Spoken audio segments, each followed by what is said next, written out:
ইয়াতাসাআলুনা আনিল মুজরিমিন মা সালাকাকুম ফি সাকার, জাহান্নামে তোমরা কেন এসেছো? সাকার নামক জাহান্নামে তোমরা কেন এসেছো? কারণটা কি? তারা বলবে ক্বালু লাম নাকু মিনাল মুসাল্লিন। অনেকগুলি কারণ থাকবে, তার মধ্যে প্রথম কারণটা তারা বলবে যে আমরা নামাজি ছিলাম না। কি ছিলাম না? পৃথিবীতে আমরা নামাজ পড়ি নাই, আমরা নামাজি ছিলাম না। আর কি?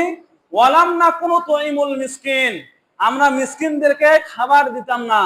এতিম যারা রয়েছে, এতিমদেরকে আমরা খাবার দিতাম না। আমরা তো এতিমদেরকে খাবার দেই না, বরং আমরা এতিমের মাল আরো ভক্ষণ করার কি করি? চিন্তা ভাবনা করি।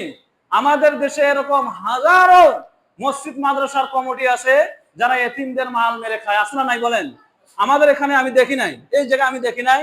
আমরা যেহেতু বিভিন্ন জায়গায় লেখাপড়া করছি, চাকরি করছি, আমি অহরহ দেখছি, ঢাকায় আমি এগুলো দেখছি। তারা কখনো একথা চিন্তা করে না যে এটা এতিমের মাল, এটা চিন্তা করে না। তৃতীয় নম্বর উত্তর দিবে ওয়াকুন্না নাখুযু মাল খায়িরিন, যারা অনার্থক কথা বলায় লিপ্ত থাকতো আমরা তাদের সঙ্গে আমরা মিশে যেতাম, আমরা অনার্থক কথাবার্তা বলতাম, এই কারণে আজকে আমরা জাহান্নামে এসেছি। চতুর্থ নম্বর যে কথাটা বলবে ওয়াকুন্না নুকাজ্জিবু বিয়াউমিদ্দিন, আমরা এই কর্মফলের যে দিন রয়েছে, কিয়ামতের যে দিন রয়েছে, এই কিয়ামতের দিনকে আমরা অস্বীকার করেছি। কিয়ামতের দিনকে আমরা অস্বীকার করেছিলাম, এমন তো অবস্থা আমাদের মৃত্যু এসেছে, আর আমাদের কোনো পথ ছিল না, কাজেই আমাদেরকে জাহান্নামে আসতে হয়েছে।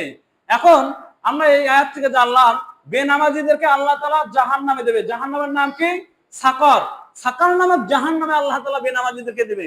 এখন সাকর কি? আল্লাহ তাআলা সাকরের পরিচয় দিয়েছেন, ওয়ামা আদরাকা মা সাকর। হে নবী, আপনি কি সাকর নামক জাহান্নাম জানেন?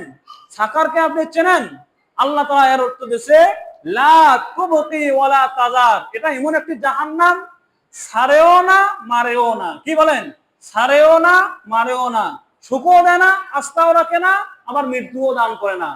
মানে জীবন্ত মৃত্যু, জীবন্ত মৃত্যু এত কষ্ট, লাওয়াহাতুল লিল বাশার, যে ওখানে যাওয়ার সঙ্গে সঙ্গে মানুষের যে কি রয়েছে, মানুষের যে চামড়া রয়েছে, এই চামড়াগুলো ঝলসে যাবে, পুরে ছারখার হয়ে যাবে।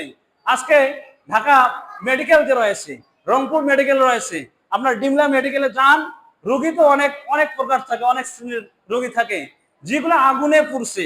আগুনে পোড়া যাওয়ার পর যারা এই মেডিকেলে আসছে, তাদের কাছে যে দেখেন তারা কিভাবে চিল্লাচিল্লি করে।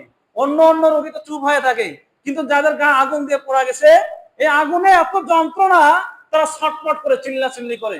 সেই আগুন সাকার নামক জাহান্নাম, এই জাহান্নাম কি করবে? মানুষের চামড়াগুলোকে ঝলসে পুরে সারকার করে দেবে।